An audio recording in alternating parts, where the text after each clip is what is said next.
welcome to LOA Today.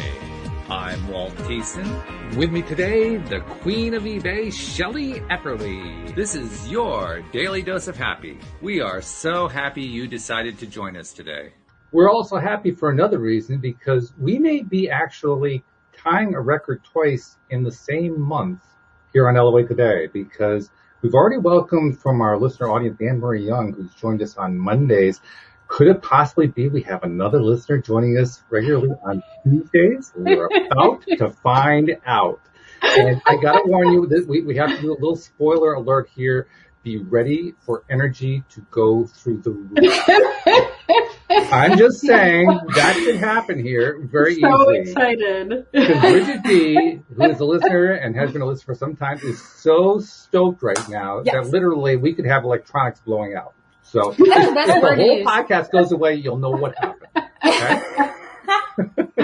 But Bridget, welcome. Thank you for joining us today. Thank you for having me. Thank you. You were telling us before we got started here, this has been something you've been trying to manifest for a couple of years, really? Yeah, so I've been listening I'm really bad with time, I'll just start off with that, but it's been at least 2 years I've been listening, and for at least 2 years I've been telling my husband, I'm at least going to get on there one day to just tell them how grateful I am for all the tools that they've given me, like, to help me get through our daily lives. It can be rough, and I feel like be happy. I just want to be happy, and I just want to make other people happy. So your Daily Dose of Happy, does it get any better? I literally told him I just want to be on that show, even if it's just to thank them one day. And I manifested it because here I am. It may have taken a little bit, but here I am. So I'm checking electronic levels. We're okay for the moment, but we're pushing the limits a little bit. This could explode. And Shelley, you asked for a co-host, right? You asked for a third co-host. Yeah. You got your wish. Mm-hmm. Are you ready for this one? I don't know. A lot of people think that, I think. I love it, though. It's perfect because, this is what I've been hoping for all the days. Because, we have great co-hosts every day, but there are certain people who just kind of raise the vibe more than others do. And I've been wanting to have that with every single episode, and it's starting to happen. So this is cool. We're kind of calling this a tryout, but I don't know. I don't think this is going to be a tryout so much as the first episode. That's my sense so far. I could be wrong. Yeah. Hey, if I could help anyone as much as you helped me, that would be like full circle times 1,000,000 in my brain. Well, that's really what it's all about, I think. Because I've mentioned this many times on the show, how I started this to help me. Right. Because I needed the help. I figured, if I talk to a whole bunch of experts, it'll help. And it does. It actually does help to talk to a whole bunch of experts. So, and then other people like yourself have followed along the way, and they've been helped too. So it's only fair and natural, of course, help somebody else out. Keep passing it along. Pass it forward, as they say, right? Yeah. So I love the attitude. Yeah. Thank you for sharing that. It's really, really good. Oh, yeah. It's my main... that's what you guys do. That's what you guys have done for me. It's all I want to do. That's my soul fulfillment. I want to help other people while also keeping my vibe high, Mm-hmm. So you obviously have to do that to help anybody else. Help yourself first. So absolutely. Yeah, 100%. That's what I want to do. So tell us a little bit about what life has been like for Bridget D, so that people can know where you came from and what you've been able to transform to over time. Because as much as we appreciate you giving us the credit, you actually deserve the credit. You know that, right? True. Yeah, we all make our own way. Yeah, exactly. But you guys have definitely been so many helpful tools. I can't even put it in words. Well, tell us about how that transition went. Where were you coming from? So, I've been in healthcare my whole adult life, and I'm 33, so I started when I was 20 or 21. And it got really hard. You're working with it's like any other job. You're working with the public, your coworkers, your bosses, your people on top of your manager, your boss, you know what I mean? So it got really difficult to just remain happy. But I also think that that's happened multiple times throughout my life. And I turned to other things like we all do to, be happy or whatever, try and find your way. But I don't think it was until, my late 20s where I really wanted to what's up? Let's find out what's up. Why are you not happy? And it's I always thought and have been grateful, but not to the extent that I ever realized that I wasn't until this show. Like now I take a walk every single morning to get grounded, and I literally am thanking like the plants and the trees. Like, but I'm grateful for everything now, and it just makes your life a million times better. Like, why are you not grateful for that cup of coffee that you might not even have? Like, as silly as it sounds, like I wake up and like today I didn't go to my 8 to 5 job that I had. I was able to go on my walk later in the morning, not have to walk in the dark and be worried about people because, weird things have happened. And then like, I was able to go to the store and buy fresh fruit and like eat the way I want to eat, which is healthier because like, my sugars are high and all that stuff. Like I just like all mind, body and soul. I feel like I'm finally getting just back to me, like how we, I think, forget when we come into this world. And when we're younger, we are more ourselves, and then society and everyone kind of puts you in a box, or we put ourselves in the box, but ultimately, but well, it's a conspiracy. ready to We help break each free. other. We help each other get into that box. So yeah, Yes. it's nice to switch it around, and we're helping each other break out of the box. Yeah. So did you change careers? So, I gave my notice and I left there, and now I actually want to look into, I got a birth chart reading yesterday, which was absolutely amazing. I wanted to do it for a long time because I'm into astrology and, but I don't know about it like that in depth. So I got someone who I knew would be so good because she was on a podcast, and I, knew that she was really good, and she did fantabulous. I can't even say. And it was funny because the exact degree of now, she said that I would have just left a job and I would actually be starting what my soul was really put here to do. Oh my. And and I was like, that's so weird. I literally just left my job, so I could do things like this. And, she gave me like she was like, you should look into the, IV, like treatment therapy, like nutrition, how you get the vitamins, IV, like a lot of people do that. Like, so I'm looking into maybe that or Reiki, something along those lines, so I can be more hands-on helping people rather than just like more paperwork and helping people through like phones and doctor office wise. You know what I mean? I was going to say Reiki because your energy is pretty high. Sometimes too high. Well, that's okay though, because you can transfer that, Yeah, I try and I dance a lot to get my energy out. Well, So you that must do a helps. lot of dancing then, is all I can figure. Yeah, it helps. It raises my vibe, and it also like grounds me at the same time. Mm-hmm, So mm-hmm. you just got to find what works for you, and it's cool. Can you really have too much energy? Some people may think so. I'm a lot for some people. Yeah. Well, I mean, I think that you can't have too much energy for yourself, but other people might not be able to meet you with that. Yes. Yeah. That's true. Yes. I mean, that's the nature of living in an energetic universe. There are going to be some people who aren't on the same vibrational level that you're on. Yeah. I just don't think that's necessarily a bad thing. Yeah. Different strokes, right? I have to mention something. This is a little bit off topic, but I just wanted to mention it to you, Walt, because Okay. I watched this movie and I was just so fascinated with it. Have you seen the, it's the something or other of the fifth dimension? It's I not don't close. recognize it. It's not Close Encounters. Anyways, it's basically about how the UFOs work, and I know that that's just like so far out there, but Well, It that's was- what they're called, UFOs. No, Yeah. I'm sorry. No. but what it came down to was their mechanics and how they do it Oh. is using energy. Well, yeah. And so we're trying to figure it out, like how we supposed to, do it mechanically, and you can't. You have to use energy. That's good. Well, That's I awesome. mean, even with mechanics, I mean, you still have to have energy behind the mechanics, otherwise they don't. Right.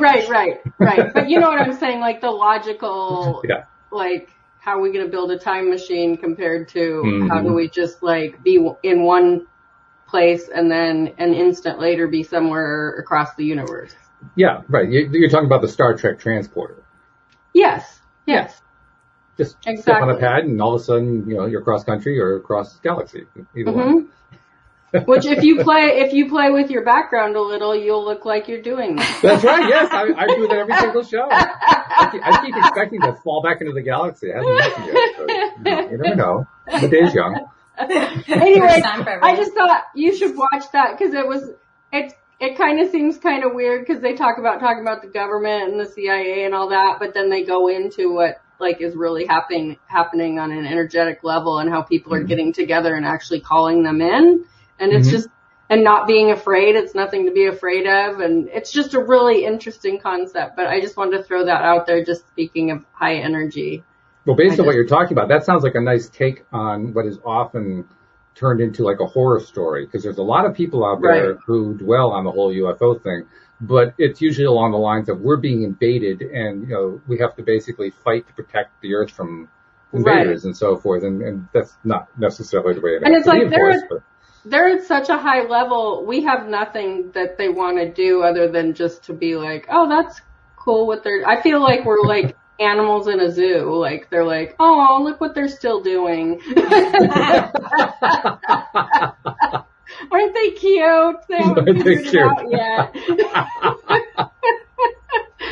So, yeah, that's kind of what I got out of all of that. Like, I was just like, cause I've had that fear like my whole life, I've seen things before, when I was a teenager and stuff. We lived kind of out of town and I'd see things in the sky and I'd just be freaked out. And now I'm just, after watching that, I'm like, I almost want to be involved in that, one of those circles that calls them in and just see, and I've always been so afraid of it, and it's like, I don't know, what's there to be afraid of, That's a good question. What is there to be afraid of, really? I mean, if you look at it closely.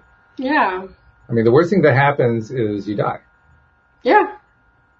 Okay. Well, we were going to have that happen anyway, so what else is the worst thing, right? We're all headed there. Yeah. It's going to happen.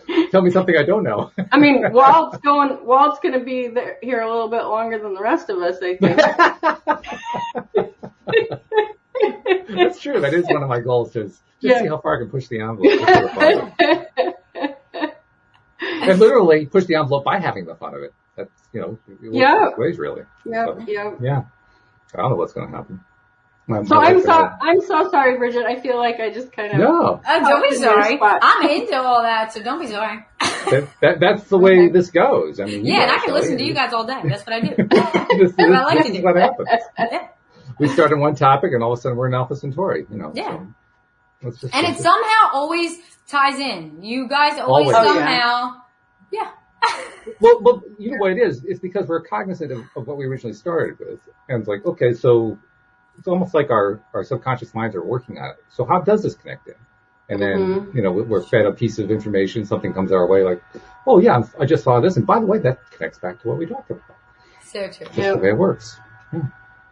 Which is fun. It's a lot easier than the first year, 2, maybe 3 years that I did the podcast, because then I was struggling to kind of figure out what to say and how to keep the conversation going. And then about year 4, something like that, one of my co-hosts just, we have before shows and after shows, and then we have the show. And during one of the after shows, she said to me, you look like you're kind of not feeling on par, so to speak, what's going on. And I told her, well, I mean, there were some times where I'm not sure how to get through the show. I'm not sure what the next thing is to talk about. I want to fill out the full time slot. Because we have certain places that we publish that require a full hour, so we got to make sure it fills. She says, why are you fretting about it? Just let your inner being give you the topic. And I said, oh, okay. How do I do that? And she said, just let it come. So I remember the first time I tried, I don't remember what the occasion was, but I remember the feeling of it. I knew there was nothing else on my agenda. We had about 20 minutes left. And so I just opened my mouth and hoped that something would come out. And it did, by the way, which was really exciting and quite relieving, I might add. It was a big relief that actually something came out. And then I had to play it back later to see if it actually made sense. And it did. It made sense. That was even better. But that's what you end up doing at some point. You just kind of throw caution to the wind and see what happens. Amazing things happen when you do that. I mean, look what happened, Bridget. You threw caution at the wind and you contacted us. Yep, just go with the flow. That's what. Just go for it. That's what my birth chart said too. I just have to go for it and don't let anybody, influence what I want to do. Just go be you. Go, let it out. That's good. That's right. Yeah. So what do you want to do? I mean, you threw out a couple of ideas, but what's really raging your fire, so to speak? Well, I'm looking into literally like so many different things because I am into astrology. I am into, Reiki. My cousin does it. So like she's told me about it and whatnot. I'm just really into holistic medicine. So anyway, I could really help someone. So I have to really study and see what I really want to do 100%. And then pour my soul into it. But all I know, really, I want to help me and others and, keep the vibe high. Because if you don't enjoy life, it's like, what are we doing? and yeah, no kidding. And by the way, the order that you gave is the exactly correct order. You go to take care of yourself first, and then you're able to help others. That's exactly the right order. You get messed up when you do it the other way around. Oh, yeah. So, yeah, definitely the right thing to do. And the other thing that occurred to me as you were saying that just now, try lots of stuff. Don't limit yourself to just those things. Yeah. Because I get the sense right now you haven't really found the thing that just goes, oh, yeah, that's it. And I know when I do, I'll no.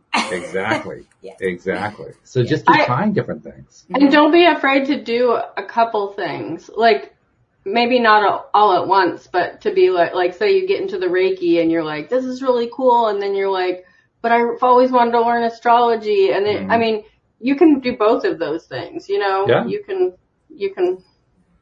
I think I would because, I do like so many different things. And I do like I didn't love school, but I like to learn when I'm actually interested in the subject. So I know once I find, so I think I will end up honestly doing more than just one thing. Yeah. I think I'll be into, And in fact, the best coaches that I know do more than one thing. They have more than one specialty, and they enjoy combining them together and so forth. Right. I mean, because they do coincide. Oh, they do. Yeah. Yeah. And sometimes it's combinations that you wouldn't expect. I gotta say hello to Barbie. Thanks, Barbie. She's welcoming me, wishing me a happy vacation because Louise and I are going away starting on Thursday. Yeah. So yeah. Yes. But thank you, Barbie. Really appreciate that. The people who are able to combine stuff together, they're often combining things that you wouldn't normally associate. And I'll give you an example that comes right off the top of my head. Jackie Gates, who does the Wednesday show with me and Cindy Chavez. She's a good friend of Cindy's, and so that's why we brought her in the first place. And she has a background as an actress. She was a stage actress, and a very successful one too. And she has combined that with her coaching career to do an act as if thing. And if there's anybody who knows act as if, it's a person who was on the stage. So you wouldn't normally associate coaching with being a theatrical actress, but she combined them together and it works.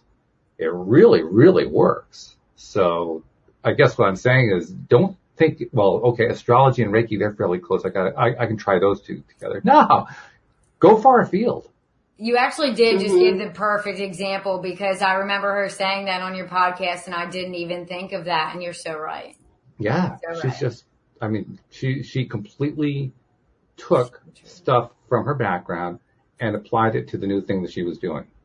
And it fit perfectly. Absolutely perfectly. So yeah. You never know what the combination is going to be. It's going to be fun. Yeah, I'm excited. So, okay, well, let's let me see if I can push a little bit of a button here because if I remember correctly, you were talking about how we've helped you a lot. I don't remember if you've ever written in before. Maybe we discussed an issue or not, but can you tell us how did we help? What did we do that made a difference? So I have written in, and you guys have helped me in those ways as well. Because I've written in for Dean and Rita.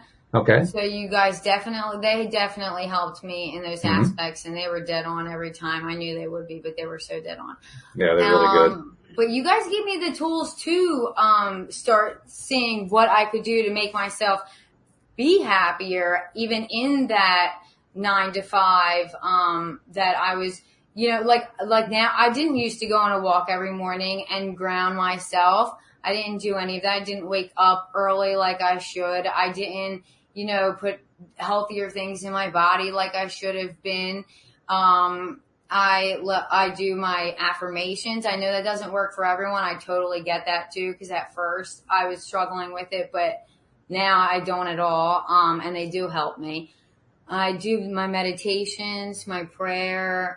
There's a lot of things. Honestly, even the Stream of David, listening to the Stream of David has helped me mentally, even without like needing to, just listening and understanding like so many questions I've had about so many different things, and he just answers them all. And it's like insane. So that, yeah, he's very gifted and helped a lot in a lot of ways as well. Yeah. But you guys have just given me outlets, like find things that will, like find out that dancing does get your energy moving and your stale energy out. Oh, like, yeah. Go on that walk every day. Like go out in nature. There are so many things that I just wasn't conscious that I wasn't even doing that is so helpful for my mind, body, and soul that I just wasn't doing before. And it's the little things, right? Yeah. Mm-hmm. Oh, yeah. It's little but things. It makes the biggest difference. They make the big difference. Biggest they really difference. do. Yeah. Yeah. And when you're doing those little things too, funny things happen. I mean, you get little feeders, so to speak. You know, little ideas that come to you while you're doing this little thing, another little thing comes to you. That's law of attraction, right? You know? Yes. Yeah. And you guys, I know this is a little off, but you guys, when you said to start appreciating doing the dishes and whatnot, I don't have a dishwasher, so I hated it. No, okay.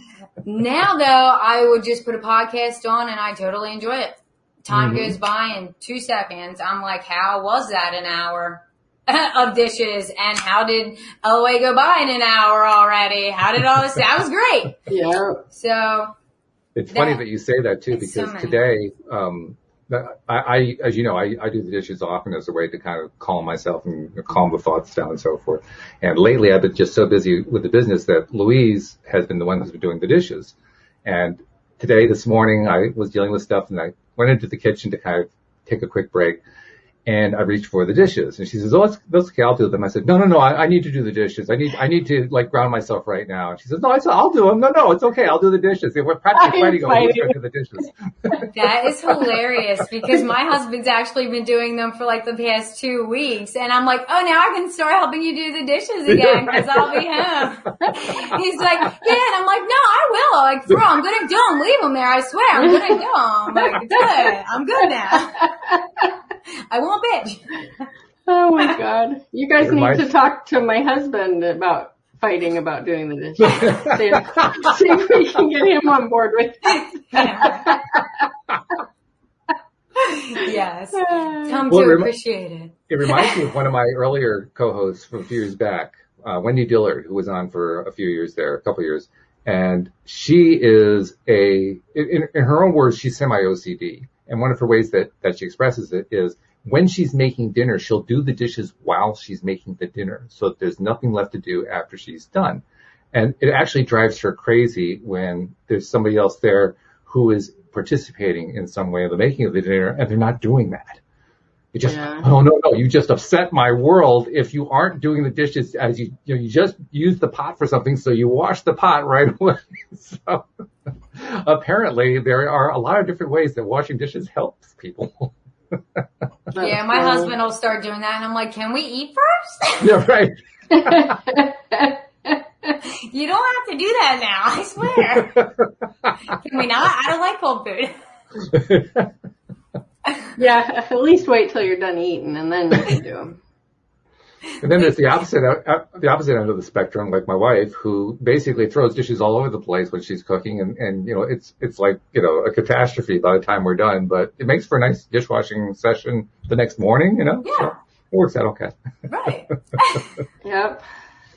Just goes to prove how important perception really is.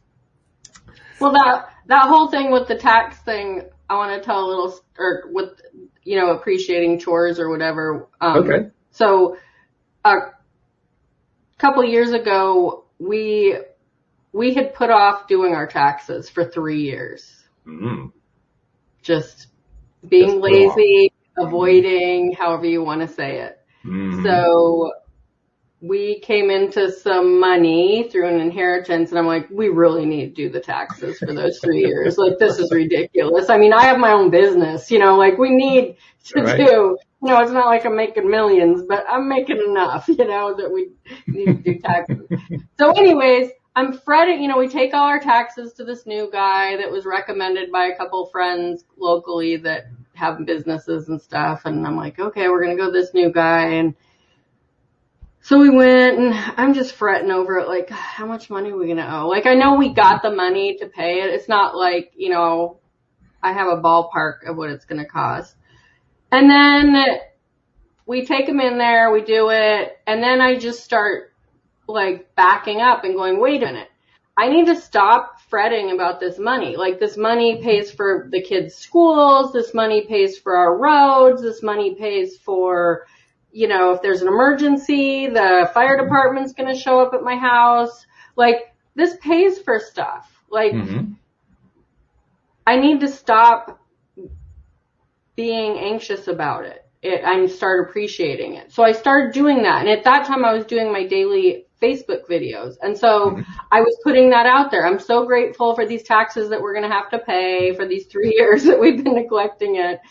And so the guy calls, it's probably like a month later, and the guy calls and goes, okay, I have your taxes done. And he goes, you got a pen and paper? And I said, yeah. And he goes, okay, so for 2015, you're going to get $150 back. And I'm like, what?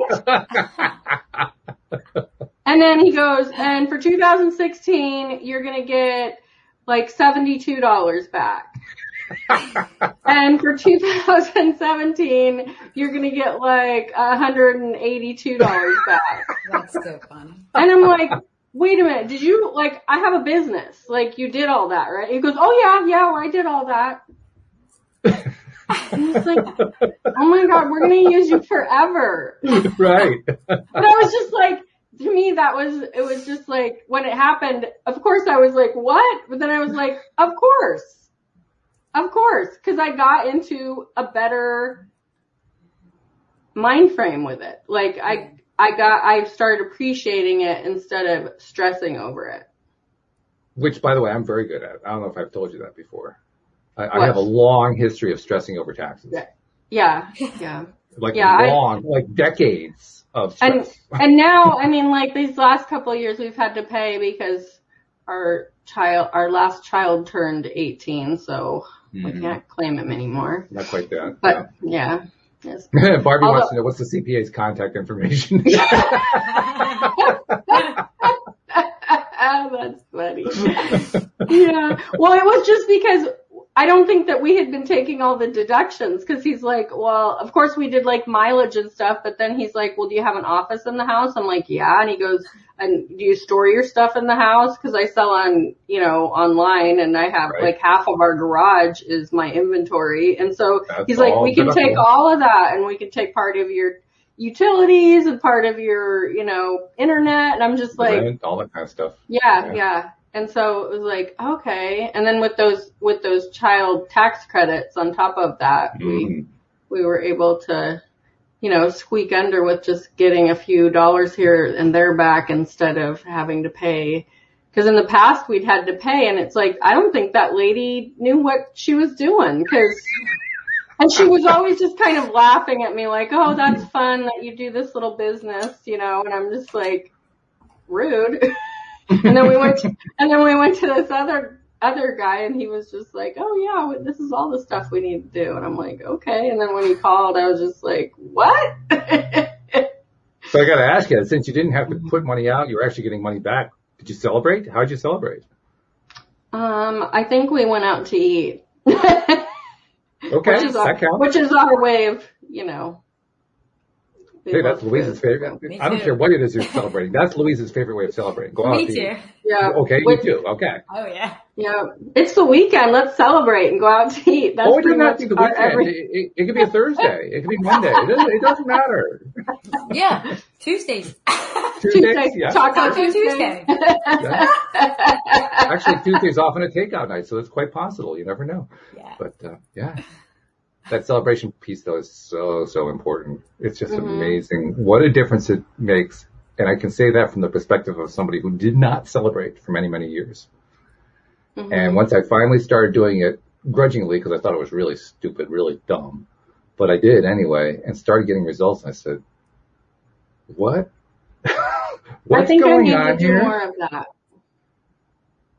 And then I felt like, well, what was I doing the rest of those years? Why couldn't I have done this before? So talk about a complete 180-degree turn. Because there was a time where I would have thought that the whole thing was dumb. Just plain dumb. Why would you want to do anything? I mean, that's going to make any difference. Don't you guys know how cause and effect works? It's like, yeah, we do. We do. Yeah, you guys are great. It was me. I was like, yeah, I wasn't paying attention, I guess. But I could definitely work on celebrating more. Like when those things happen, I'm like, oh, cool. But I'm not like having a party about it. Maybe I should. Yeah, my husband's always like, what do you want me to do? Jump up and down? I was like, yeah, maybe. Yeah. It's a good Depending thing to do. on what it is. I feel like we conquer things in our life, but we often like put ourselves down for what we conquered, that we don't really recognize what we really like did conquer. Mm-hmm. You know, just because you put yourself there, you still got yourself out. Exactly. Yeah. What kind of signal does that send to the universe? Right. Like basically it says, oh, yeah, I know I've asked for this stuff, but don't send anything my way because I really don't want it. Yeah. Like, whatever. Like, yeah, celebrate that. It's pretty life. Much. Yeah. It is. Yeah. And it doesn't have to be a big celebration. That's the other thing that it took me a while to learn. It can be a small celebration. It can last a minute. Yep. Just your happiness. Yeah. Pouring out of you. You do a little happy dance, and that's about it. And that's enough. Mm-hmm. You just put the signal out. That's all that really matters. You got the signal out there. And you put the signal in there, too. You put it into yourself. Because that's the other piece of it. I don't know why that one took so long to sink in. I would have thought that would have been something I got early, but I didn't. And that is, when you do the celebrations, you're feeding your own subconscious mind to believe that you can have celebrations. You know what I mean? Mm-hmm. Like you're allowed to or something. Like you deserve it. Yeah. That we're not deservable of half of the things, that we are all deservable of everything. Exactly. Mm-hmm. And I think that before you start understanding the law of attraction, you're looking for outside validation all the time. So if everybody else isn't celebrating what you're doing, then why should you get to do that? Mm-hmm. Mm-hmm. Definitely. And when you get to a certain level, you're just like, I don't really care what you guys think. I'm just going to be a dork over here and dance around the kitchen or whatever. Yeah. Do my happy dance. And my husband, whenever I do my happy dance, my husband's like, oh no, here she goes. Just like, whatever. Nobody else is here. I'd never do this in front of anybody else. You should try it. Just do it. That's the phrase that was going through my head, Bridget. Exactly. Try it. See what happens. You should try it. Give it a shot. You never know. Yeah. You might be surprised. I say that as somebody who spent years not celebrating, and when I finally started doing it, it was a difference. And that's a shock. Especially when you have not been doing it for years. It's a shock to find that it actually does make a difference. Immediately, too. You don't have to wait for it. That we're not talking about, something that manifests 6 months later. We're talking about within the next couple minutes, all of a sudden something happens. Mm-hmm. And you say, what was that? Assuming you make the connection. Now, very often early on, we don't make the connection, so we kind of blow it off. But at some point, we notice, just celebrated, something just happened. Oh, no, that's got to be a coincidence. Oh, wait a minute. There's no such thing as a mere coincidence. Oh, they must be connected.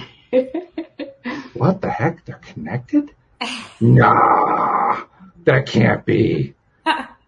That's what goes through your head. When you move to the place that I was in for years, I'm sure many people have been there, that's what goes through your head. Oh, yeah. Yeah. It takes a while to kind of reinforce that this stuff really does work. Yeah. That's what the Pam Grout experiments are all about, that we were doing on the Wednesday shows for a bit there. We'll probably get back to it, too. Just having experiments. Experiments? That's a combination of an experiment and experience. It's an experience. There we go. Just having these experiments that you kind of reinforce for you, here's how it works. And you get quick results, which is important these days because we live in the age of instant gratification, right? So everybody's kind of, no matter, most people say, oh, no, I'm not looking for instant gratification, but let's be honest, we all are. Oh, yeah. So that's a quick way. Watch your computer slow down for a second and see how frustrated you get. Yeah. Oh, yeah. I've been helping the computer. I went through that this morning. Oh. I was trying to list some stuff and my computer just kept freezing up and I'm just like, I want to throw you through the window. My wife's favorite way to deal with it is to slam the lid of the laptop closed. I keep saying to her, don't do that. It's trying to work it out. You keep turning it off every time it tries to work it out. And then the next time it tries to do it again, you get more frustrated. Yeah, I know. And she closes the laptop. I've gotten really good at just walking away. Okay, I'm just and I talk to it too. You're really upsetting me right now. I'm going to walk away and do something else. I'll be back later so I don't destroy you because that's what I really want to do right now. Which is just like my old programming. And I'm like, nope. I don't need to do that. And speaking of programming, I was telling you guys before we got started today that my system fan on my laptop's been acting up, so it created a little noise in the background. And it had been running continuously, making lots of noise for like the last 2 hours. We just raised the energy of the show. Do you hear any system fan going on? Yeah, that's awesome. I don't hear one either. No. It just got really, really quiet. It's like the system fan is listening. Yeah. Maybe even celebrating. Celebrating. It's doing the system fan cha-cha.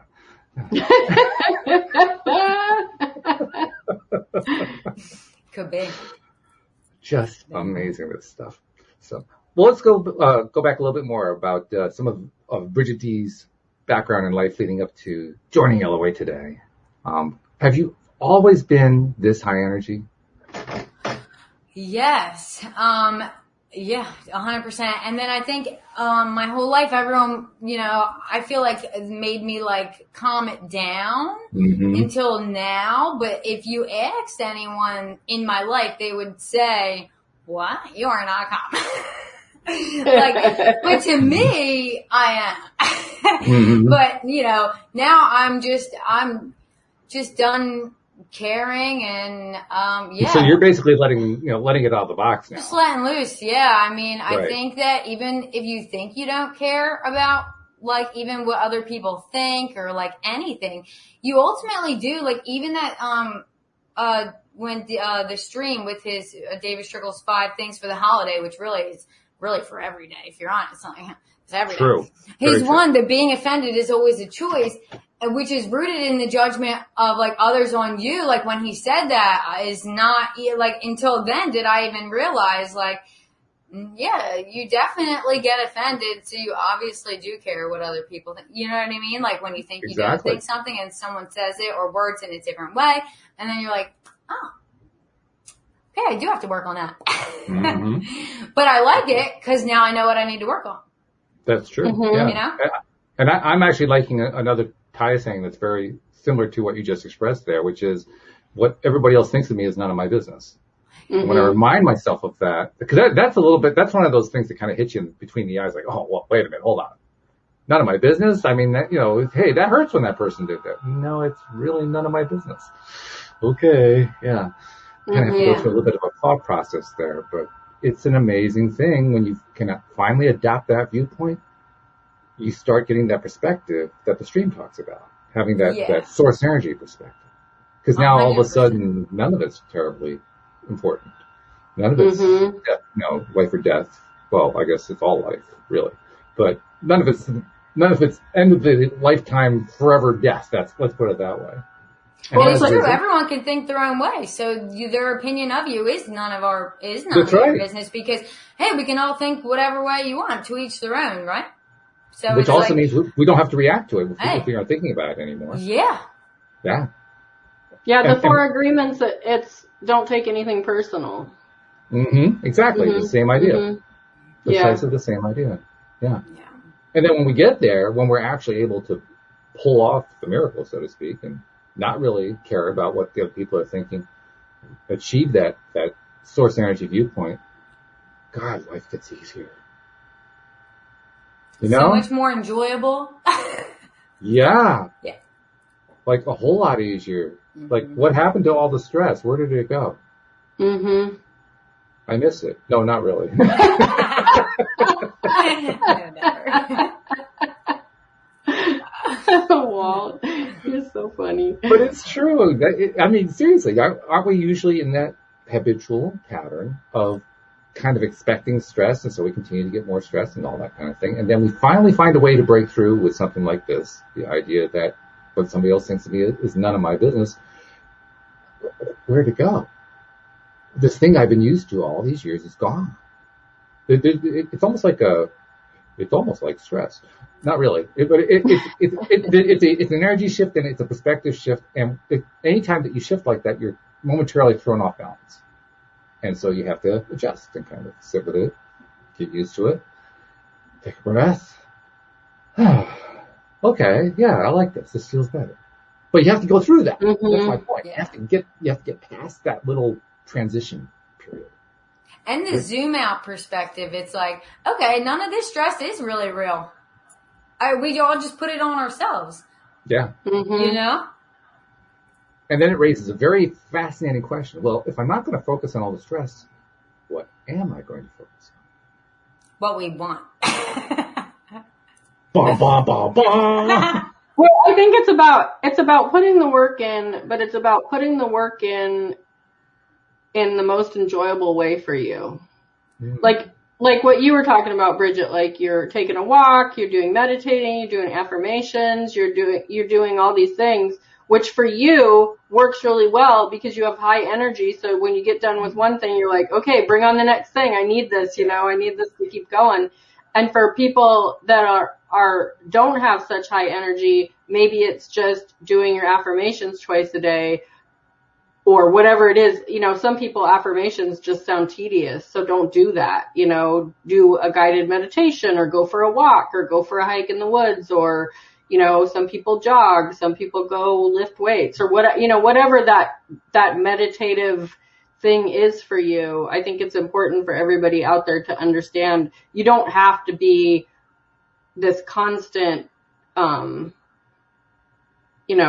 in all this hardcore spiritual work. You need to be doing something that brings you joy to get there.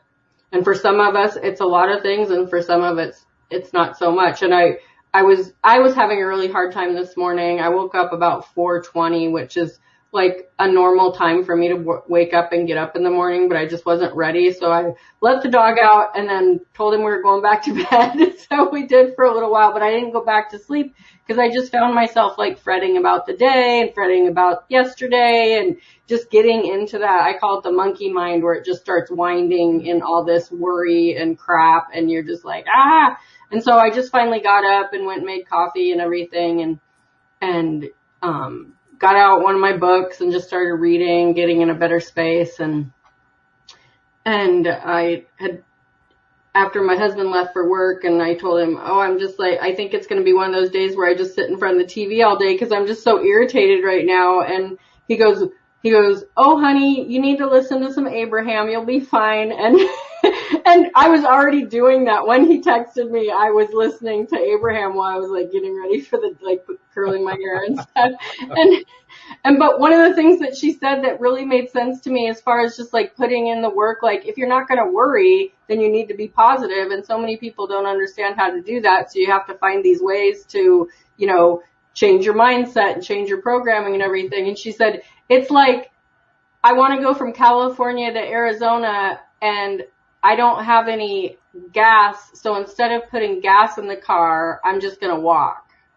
And I was just like, that's perfect. Because so many people are like, I don't want to actually go do the thing I'm supposed to do, but I just want to get there. And it's like, I'd rather struggle and walk from California to Arizona than just run down to the gas station and spend $40 and put gas in my car, And that's, I just love analogies like that because it's like, oh, okay. So I need to go to the gas station, put gas in the car before I go. Okay. Well, it's a good way to find a way to change your perspective so that now all of a sudden it's a worthwhile activity instead of a drudge. Because you definitely don't want to do it like a drudgery. I mean, that's just self-defeating. It's just, yeah. One of the things that came out in a conversation I was having online was the importance of changing the way you think about something. And I'm trying to remember what the exact example was. It was somebody who was posting on Facebook. They were asking for help. And, I think I know what it was. She was getting a divorce. That's what it was. She was getting a divorce, but they have a kid, and she wanted to figure out a way to she and her husband were trying to make it amicable, and they were trying to be friends, just for the child's sake. They were going to be separated, of course. They were going to live separately and so forth, but they were trying to maintain a friendly relationship. And her perspective was, yeah, but there's been so much bad stuff that's happened. How can I possibly be friends with him? And she starts listing all the bad stuff. And there was a lot of it. And so my instant response was, congratulations. Congratulations. What a magnificent manifester you are. Yeah, you're manifesting stuff you don't like, but boy, are you good at it. Yeah. Says, wow, that really shifted my perspective. Mm-hmm. And that shift of perspective makes all the difference in the world. Yeah, like that whole Murphy's Law thing. Everybody's like, oh, if it can go wrong, it will. You flip that. If it can go right, it will. It will. And if you get more positive and more positive, it just starts snowballing until, like, you know, you can have a crappy morning where you can't get some negative thoughts out of your head, and by the time you get out of the shower, you've already shifted. Like, it doesn't have to be a bad day. It doesn't. That's right. It doesn't ever have to be a bad day. And there's going to be things that happen around you where it might be a bad day, but you can still get yourself out of it, you know? Mm-hmm. Mm-hmm. In fact, we can also get ourselves into a bad state simply and by bad state I mean an undesired state. There's really no such thing as a bad state, but an undesired state, simply by, you know, doing the usual stuff of focusing on stuff we don't like and repeating it over and over and over ad nauseum, and then wondering how we got there. Or we can actually make a shift. Mm-hmm.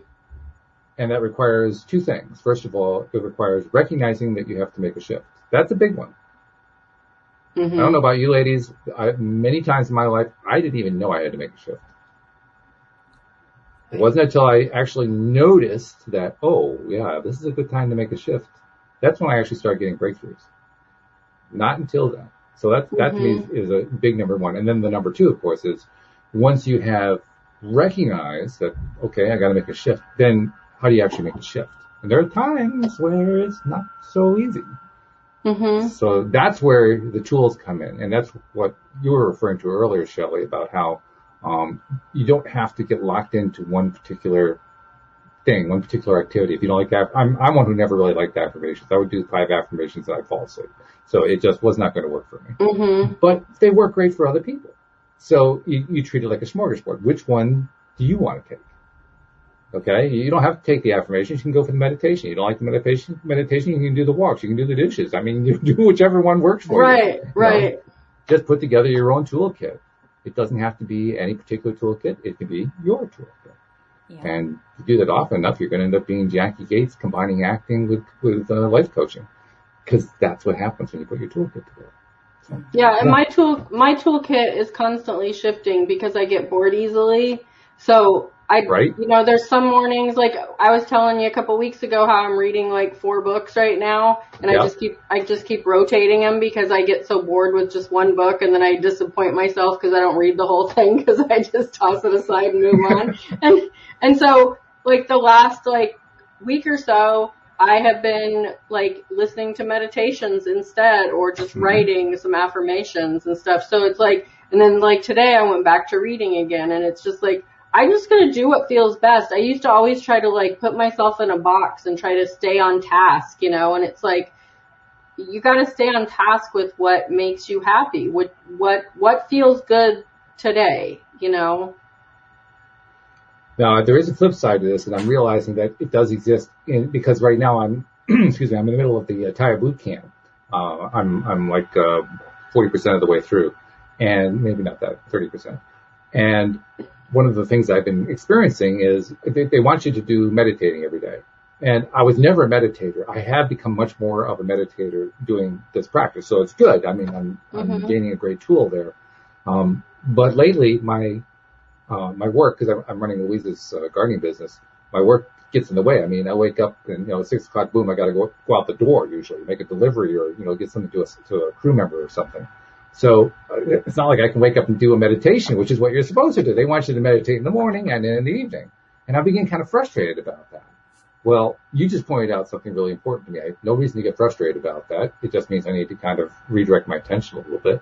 And then the other part of it, the flip side that I was referring to, is there is value in following through on doing a new practice the way it's supposed to be done, even if it's a little bit of an effort at first. I agree with that, because you definitely, in the beginning, before it turns into habit, there's got to be some willpower. Exactly. Yeah. But I just feel like a lot of people, like I see a lot of people on like the Facebook groups that are just like, I've been writing these affirmations for 4 weeks and nothing's happening. And it's like, okay, number one, you're looking for the magic button, and it's not in the affirmations if you're not doing them and enjoying doing them and finding that for yourself. Like if you just think that if I write something down 5 times in the morning and 5 times at night, that's going to come true because I'm writing it in the right, tense or whatever.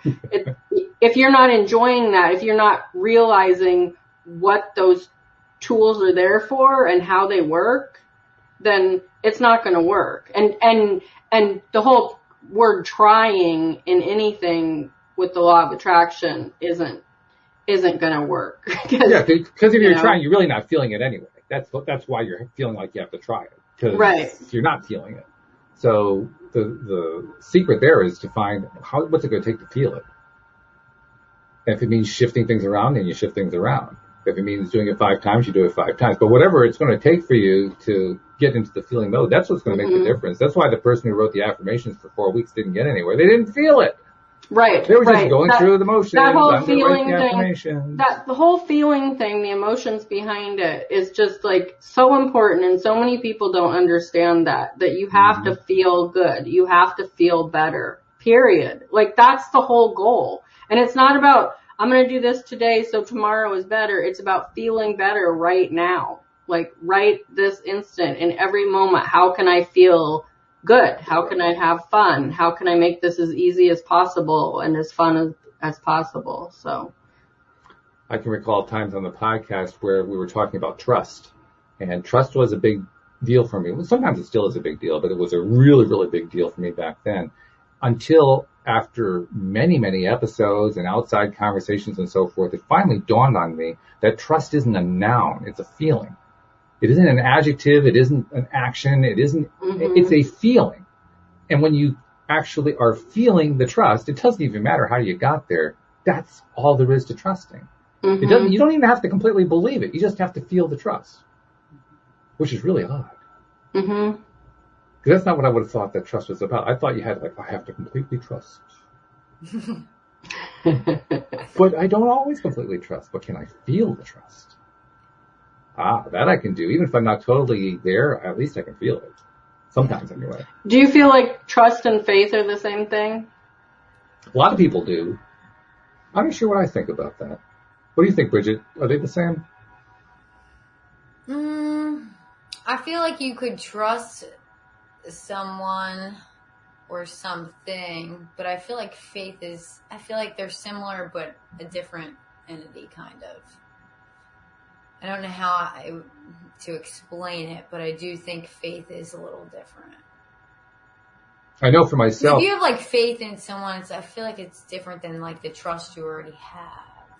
It's hard to explain. What were you going to say, Walt? For myself, I always associate the word faith with religion, because for me, faith was faith in God, all that stuff that's taught to you when you're in an organized religion, and so I can't quite decolor that from my understanding. I see. Yeah. But if I just look at what the basic concept is, I guess they are pretty much the same thing. I'm thinking of like, in The Secret, they say unwavering faith. Which is trust. Which is trust. Sense. Like having unwavering faith in source and the process and all that. And the only thing I did have a little trouble with that when I read that part, or actually saw that part in the movie, The Secret. Until I finally realized that the only thing that needed to be twisted there was the way it said. It isn't having faith in the universe, it's having faith in yourself. It's having faith in your internal being. And that's what we often refer to as the universe, because really they're all connected. Well, I think of it like, when I think of the universe, I think of like source energy or whatever. Like, but I am source, so are you. Right, totally. Yeah. But as a human, a lot of the time you look outside yourself for that. you know. And that is where I find myself tripping up. Mm-hmm. So that's why I remind myself I'm the source. Yeah. I'm not the whole source, but I am part of source. So it's not that thing that's out there. It's actually that thing that's in here. It's right. Me. It's right. that little connection that's in there that I keep saying I want to have a better connection to. Well, okay, here's your chance, Walt. Yeah, and that for me is like kind of grasping onto that faith. What do you mean? Well, so when we had to move into this house, that didn't sound right. When we were blessed, when we were dragged, kicking and screaming into the house. We kind of were, because our old landlord, I just loved the house that we lived in, and our landlords were friends of ours, and she called the beginning of February and said, we're going to need the house back by March 1st. And I'm just like, oh my goodness, what are we going to do? And at that time we had a dog that we were not willing to get rid of, and, you know, property management and stuff, you know, they all want these huge pet deposits, and she was a big dog, so it's not like the under 20-pound dog. And right. I was just fighting so hard to find a place, and I actually talked to my landlord, the landlord that we had, you know,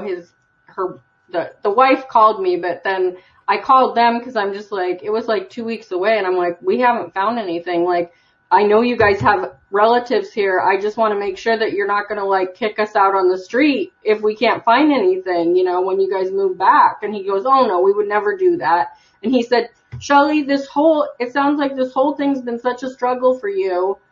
And I said, well, that's because we love this house. And he goes, I understand that, but on this end, it's been so easy. We've just had faith in this whole process.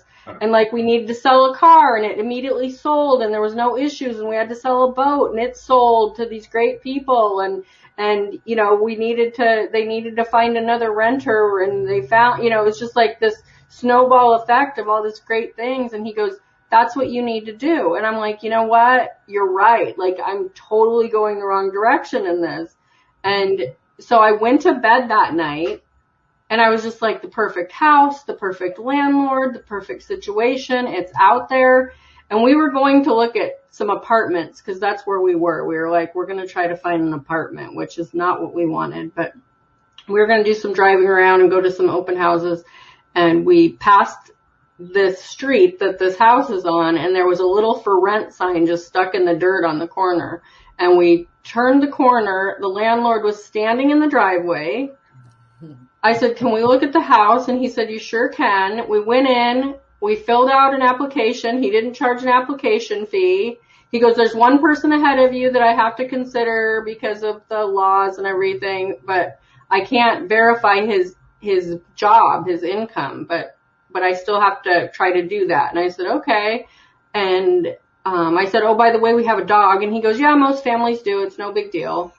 And the next day he called me and said, I can't verify the other guy's income. If you guys want to come sign the lease, come on over. And we like paid him the deposit, and it was the next day. Nice. The next day, you know, and it was just like, and when I say we had to move in here, I love this house. I'm so grateful for it. You know, we've been here for 4 years. He has not raised the rent once. It's been wonderful. He's a really good landlord. If something fixes or breaks, he fixes it. We've helped fix things, you know, he's been open to that, but it's been a really great experience. But it was just like, I just had to shift that's why I was saying, you know, trust and faith, because I just felt like I just had to have faith that the perfect situation was right there under my nose, and I need to let go of all this stuff and line up with it. And we did. And it was right there. Like, the universe brought us right to it. When you were ready for it, it was ready for you. Right. Right. So Bridget, I think I changed my answer. I think faith and trust. I think I'm with you. I think that is the same. All right. Yeah. Well, that's the beauty of being a co-host. You can change your answer anytime you want to. That's a good thing. Which is my veiled way of saying, I think you passed the audition. Yeah. Yes, thank you. Thank God. So we will welcome you back next week. It's going to be 3 on Tuesday. Thank you very much for participating. Thank you for being part of the new team. This is a really good thing. Thank you to podcast listeners everywhere. We'll see you all next time here on LOA Today. Goodbye, everybody. Bye. Bye.